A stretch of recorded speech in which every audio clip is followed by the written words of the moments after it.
If I was to tell you that you could build out an entire home gym with equipment that fits into a backpack and costs less than $100, would you believe me? Well, that's what this guy did, and this insane control of his own body weight is the result. So in this video, I'm going to reveal the 5 cheap pieces of equipment that I use as a veteran strength conditioning coach and that a training minimalist needs this year.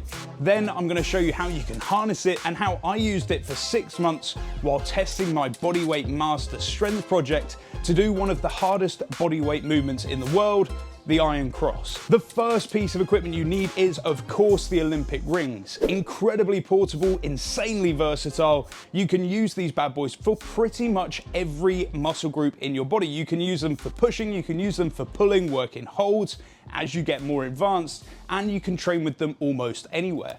They're also incredibly cheap, with Amazon versions available from as little as $30. Rings do come in a number of different materials and width. My preference is the Olympic standard wood in a 28mm, but if you have smaller hands, you may find a smaller diameter more comfortable. It is worth pointing out wood is not as durable long term as the plastic or metal versions, but they do make up for that in a number of different ways, including their weight, the grip you get on them, and also temperature regulation. A top tip is to wrap some tape around the receiving section of your rings for an even more secure grip while you're doing workouts. Next, we have one of my all-time favorites, the $1 Hessian sack. Now, these were designed for flood prevention, but when they're fully loaded with sand, the smaller ones become a formidable 15kg strongman deadweight, which are perfect for single or dual leg squats, carries, cleans, throws, presses, and rows. Pretty much anything you can come up with. You can even get larger versions of these. The biggest that I've ever managed to find weighed in at 83 kilograms when it was fully loaded with sharp sand, and that felt heavier to move than a 120kg barbell. Hessian is organic, so it is going to break down, especially if you plan on leaving these outside. So a top tip is to get some rubble sacks for a little bit more money, and then some duct tape. You want to load the sand into the rubble sacks, tape them up really well, and that's going to stop the sand getting saturated, and then loading those rubble sacks into the Hessian bags for a consistent weight that won't spill out all over your floor if the Hessian rips mid-workout. Moving on to conditioning, you cannot beat a good skipping rope. Decent ones cost around about $20, and these have been a staple of athletes' diets since the original Rocky.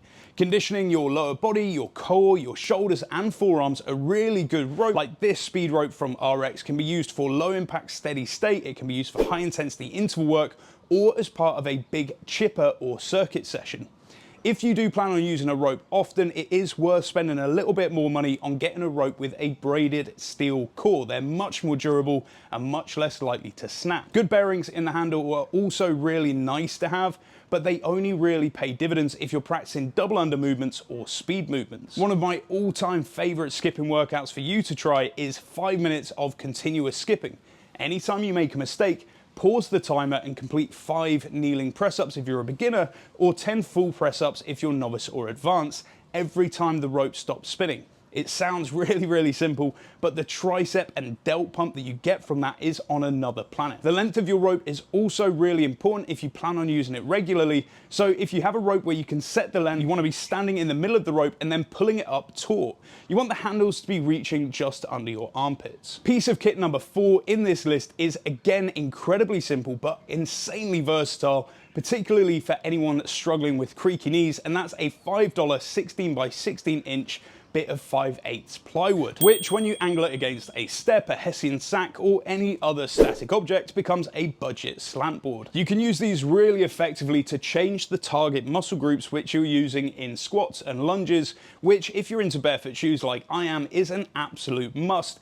And it costs sweet fuck all compared to the affiliated slant boards that you'll see sold on most ATG coach pages. Number 5 is the gravity defying PVC paralletes. This is a really versatile system, and it's not only incredibly lightweight and robust, but it lets you perform a wide range of gravity defying movements like push-ups, dips, L-sits, while using your own body weight. These are really easy to make at home. You will need two 60-inch, 1-inch diameter PVC sections, 4 120-degree elbow bends, 4 T-joints, and 8 end caps. So how did I harness these 5 pieces of equipment to do one of the hardest bodyweight movements in the world, the Iron Cross, in just 6 months?